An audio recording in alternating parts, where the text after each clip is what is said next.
Margaret's at her best when she doesn't overthink things, Claire said with a laugh, lifting her glass as if she had just delivered a harmless joke, and everyone around the table smiled in polite agreement, while I felt something inside me grow very still. It was my grandson Ethan's 8th birthday, and the backyard in suburban Connecticut was strung with blue and silver balloons that swayed gently in the early summer breeze.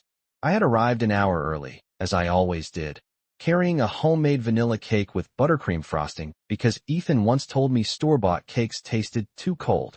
I wore a soft green cardigan despite the 75-degree weather because I've learned that hosting makes Claire anxious, and I never want to be the reason she feels overshadowed. I smiled when she made that comment.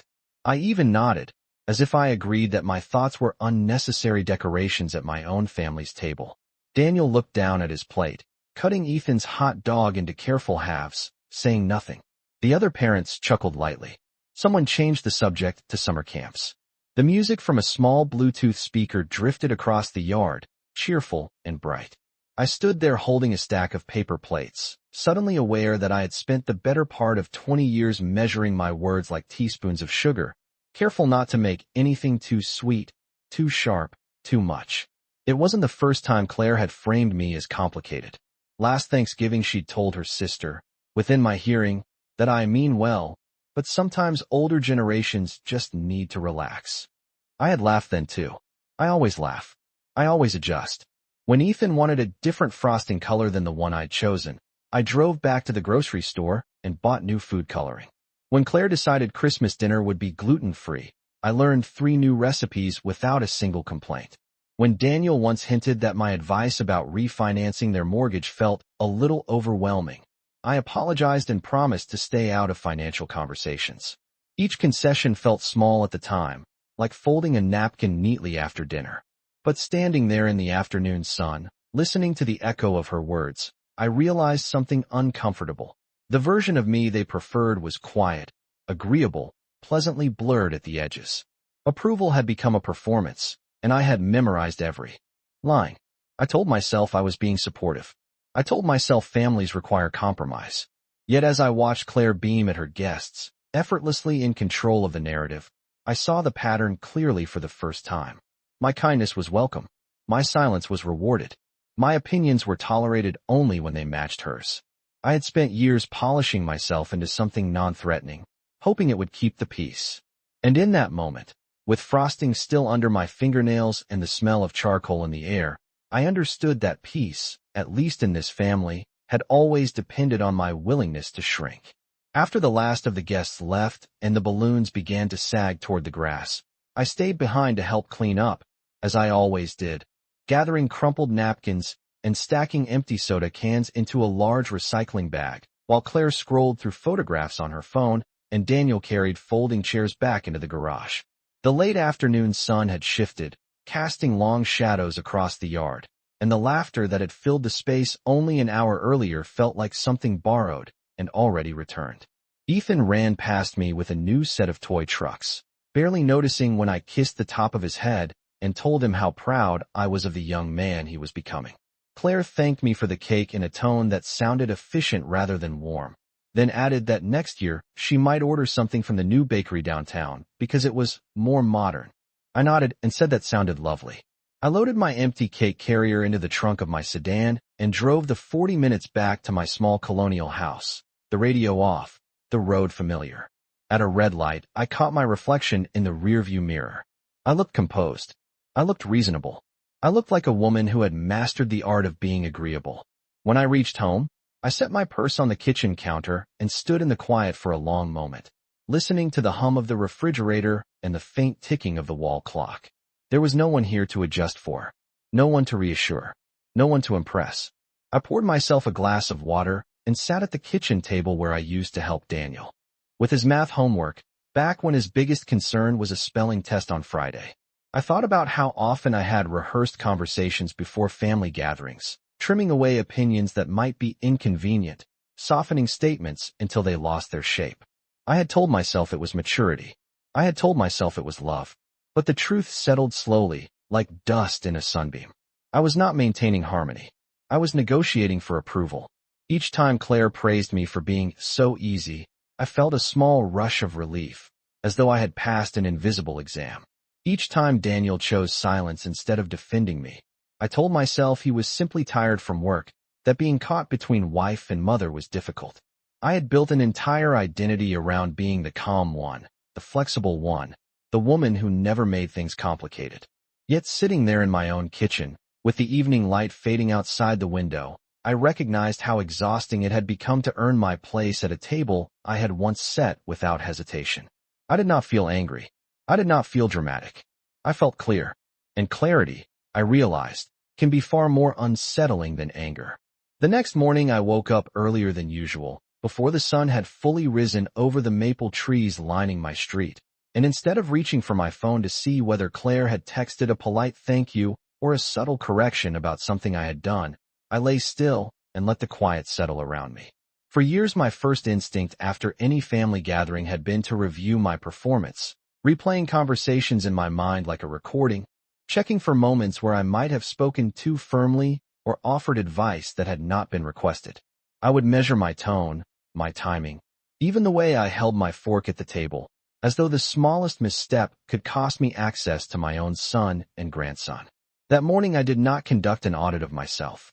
I walked into the kitchen, brewed a pot of coffee, and stood by the window watching a delivery truck make its slow way down the block. I thought about Christmas 3 years ago, when Claire decided that dinner would be at her house for the first time. I had spent 2 full days preparing side dishes in case she needed backup, only to leave most of them in my car after she gently suggested that too many options would make the table look crowded. I remember smiling and saying that simplicity was elegant. I remember Daniel thanking me for being understanding. I remember driving home with untouched casseroles sliding in their dishes in the back seat, telling myself that supporting their independence was part of healthy boundaries. Then there was the summer they refinanced their mortgage and Daniel mentioned over the phone that interest rates were fluctuating. I have managed household finances for over 40 years, and I offered a cautious suggestion about locking in a fixed rate. The line went quiet for a second too long before he replied that they had already decided and did not want to complicate things. I apologized for overstepping. I always apologized. Each memory felt small on its own, like a single raindrop on a windshield.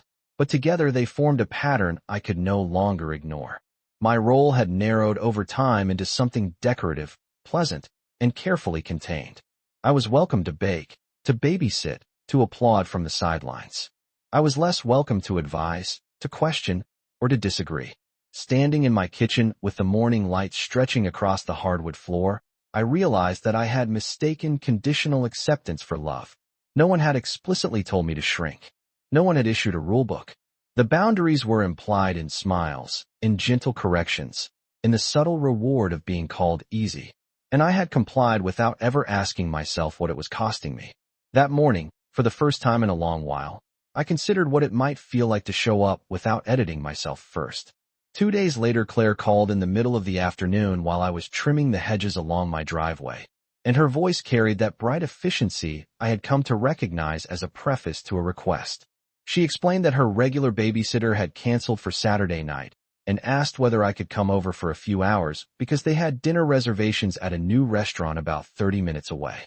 In the past, I would have said yes before she finished the sentence, rearranging any plans I might have had, grateful for the opportunity to be useful. This time, I paused, not to be dramatic, not to create tension, but simply to check in with myself. I had planned to attend a book club meeting that evening, something I had joined quietly a month earlier without mentioning it much to anyone. We were discussing a novel about reinvention later in life, and for once I was looking forward to speaking without softening my thoughts. Claire waited on the line, and in that small stretch of silence I felt the old instinct rise up, the reflex to accommodate, to secure my place through availability. Then I heard my own voice say calmly that I already had plans and would not be able to help this weekend. There was a brief hesitation on her end, followed by a polite acknowledgement that sounded thinner than usual. She said she understood, but I could sense the recalibration happening behind her words, as though my answer required a quick internal adjustment. After we hung up, I stood there with the hedge clippers resting at my side, surprised by the steadiness in my chest. No one had raised their voice. No one had accused me of anything. Yet something had shifted. Later that evening, Daniel called, his tone careful, asking whether everything was all right, because Claire had mentioned that I seemed distant. I told him that everything was fine and that I simply had commitments of my own. He responded with a soft sigh and said they had always appreciated how flexible I had been. The past tense did not go unnoticed. I reassured him that my love for Ethan had not changed, that I would see them next week as planned. After the call ended, I sat on my porch with a glass of iced tea, listening to the hum of passing cars and the distant sound of a lawn mower. I realized that for years my reliability had been interpreted as obligation rather than generosity. The moment I exercised choice, even gently, it was labeled as change.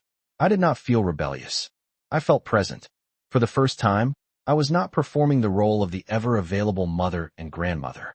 I was simply a woman with a calendar, preferences, and a voice that did not need to be negotiated away.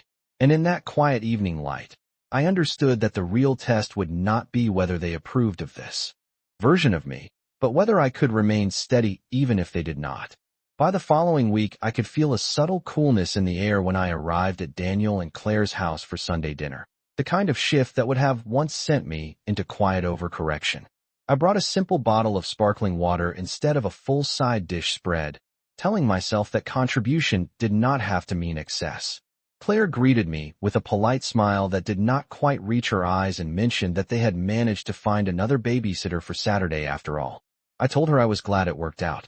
During dinner, conversation stayed on safe ground, revolving around Ethan's school project and Daniel's workload. At one point, I offered a gentle opinion about a summer camp option that focused on science rather than sports, mentioning that Ethan seemed to enjoy building things. Claire responded with a light laugh and said they had already decided on a different program because it aligned better with their vision. The word vision lingered in the air. I nodded, but I did not retract my thought or apologize for sharing it. I simply let it exist. Daniel glanced at me briefly, as if expecting a familiar retreat, but when none came, he shifted his attention back to his plate.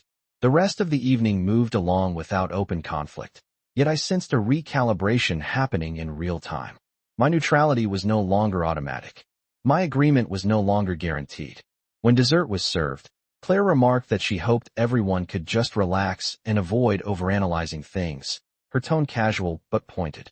I took a small bite of pie and replied evenly that reflection had its place, especially when it helped people grow. No one argued. No one raised their voice. But the dynamic felt different, as though an unspoken contract had been revised without formal notice. Driving home later that night, I realized I did not feel guilty. In the past, I would have replayed the evening, searching for places where I might have made things harder. Instead, I assessed it with clarity. I had been respectful. I had been calm. I had also been honest. The absence of guilt felt unfamiliar, almost weightless. For years I believed that maintaining closeness required me to anticipate their preferences and adjust myself accordingly. Now I was beginning to see that real connection could not depend on my constant self-editing. If my presence was only comfortable when it was compliant, then perhaps it had never been fully welcomed. I parked in my driveway and sat for a moment before going inside, noticing the quiet confidence settling into my shoulders. I did not need applause. I did not need reassurance. I only needed to know that I was no longer negotiating my worth at every dinner table. And for the first time in a long while, that felt like enough. Over the next few days, the shift became more visible, not in dramatic confrontations, but in small, telling pauses. Claire stopped sending the casual midday updates about Ethan's soccer practice or the photo of a spelling test pinned proudly to the refrigerator. Daniel's messages grew shorter, focused on logistics rather than conversation. I noticed it without reacting. I continued my routines, attending book club on Wednesday evening, and speaking openly about the novel's central character who reinvented herself after retirement. When it was my turn to share, I did not dilute my thoughts. I spoke clearly about how easy it is for women of a certain age to disappear inside roles that once felt meaningful. The group listened. No one asked me to soften my tone. That simple exchange felt grounding. On Friday afternoon, Daniel called and asked if I could come by earlier than planned on Sunday, because they needed help rearranging patio furniture before guests arrived. In the past, I would have agreed immediately, eager to prove that my earlier refusal had not signaled withdrawal. This time I checked my calendar and told them I could arrive at the original time, but not earlier because I had an appointment in the morning. There was a brief silence, followed by a measured response that they would manage. I could hear the strain beneath his politeness, as if my boundaries were an inconvenience rather than a neutral fact. After we hung up, I felt the familiar tug of doubt, the question of whether I was making things harder than necessary. But instead of rushing to correct it, I let the feeling pass. On Sunday, I arrived precisely at 3 o'clock, not a minute sooner, and found Claire adjusting cushions with brisk movements. She thanked me for coming and mentioned that it had been a busy day. I offered to help where needed, but I did not apologize for my schedule. During the gathering, I noticed how often I had once filled conversational gaps to keep the atmosphere light. This time I allowed silence to settle naturally. If someone asked my opinion, I gave it honestly and then stopped speaking. When Claire suggested a plan for a family vacation next year, I listened carefully and then said that I would need time to consider whether it suited me. Daniel looked mildly surprised, as if it had not occurred to him that my participation might require deliberation. There was no explosion, no raised voices, just a subtle recalibration of expectations. Driving home that evening, I recognized that the discomfort in the room had not come from conflict, but from unpredictability. They were accustomed to a version of me that moved in familiar patterns. Now I was no longer predictable in the way that made them comfortable. And while that unsettled them, it steadied me. The following week, the tension finally found its voice.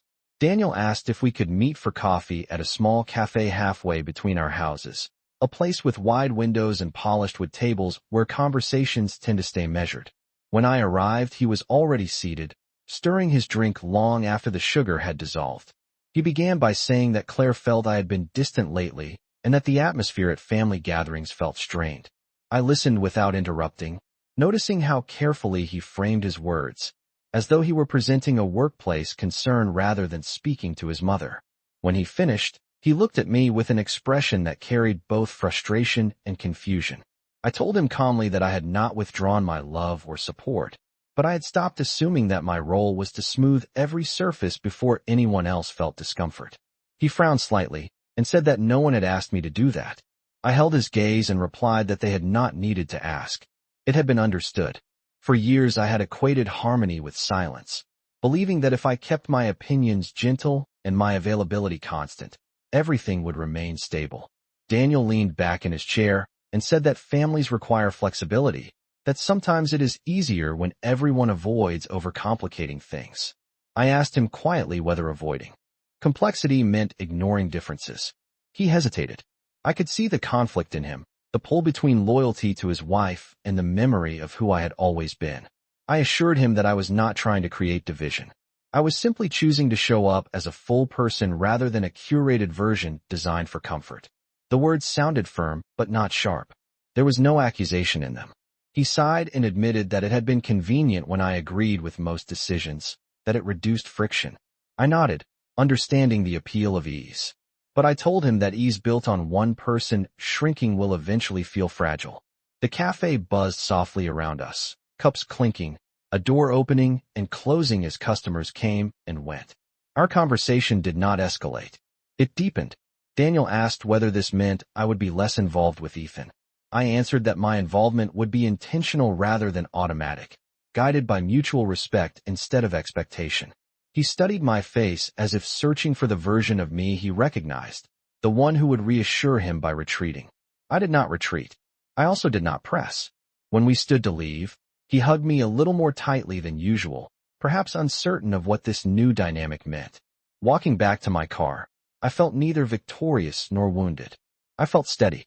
For the first time, the tension in our family was not the result of something I had done wrong, but the result of something I had finally stopped doing.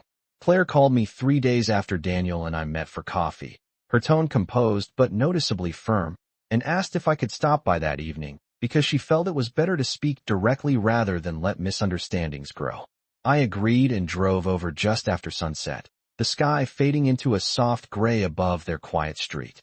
When I stepped into the living room, Ethan was upstairs finishing homework and Daniel was still at work, which meant this conversation was meant to be between the two of us. Claire gestured toward the couch and sat opposite me, her posture straight, her hands folded neatly in her lap. She began by saying she respected that I had my own life and commitments, but she felt that lately I had been less supportive and more distant.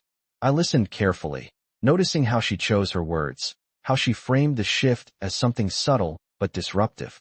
She said the family dynamic felt different, that she sensed judgment where there had once been easy agreement. I told her calmly that what she was sensing was not judgment but presence. I explained that for years I had prioritized keeping the atmosphere smooth, often at the expense of my own perspective. She tilted her head slightly and said she never asked me to suppress myself. I replied that she did not have to ask. The expectations were implied in the praise I received when I was agreeable and the tension that followed when I was not. Claire's expression tightened for a moment, then softened into something more analytical. She said families function best when everyone works toward unity, and that constant reflection can feel like criticism. I told her that unity built on silence can become fragile, and that I no longer wished to contribute to a version of harmony that required me to edit myself.